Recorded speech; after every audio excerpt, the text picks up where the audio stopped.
very conscious of all my ancestors looking down at me from their positions high up on the walls right round. To get into Loughcrew, you go to the local farmer and he'll give you a set of keys and a flash lamp.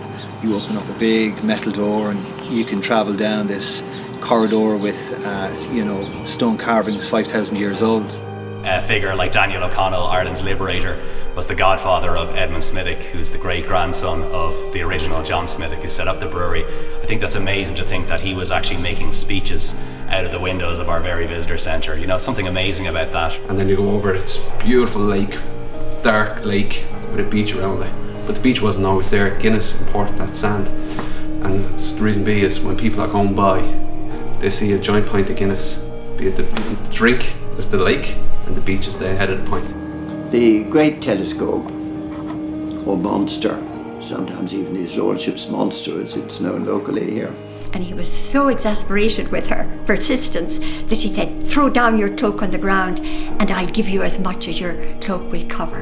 And to Bridget's delight and the king's exasperation, the cloak just began to spread out and out and out all over the Curl Plain. They sought out beautiful places for calm of the soul and calm of the spirit, and they settled in these places and they made them their home.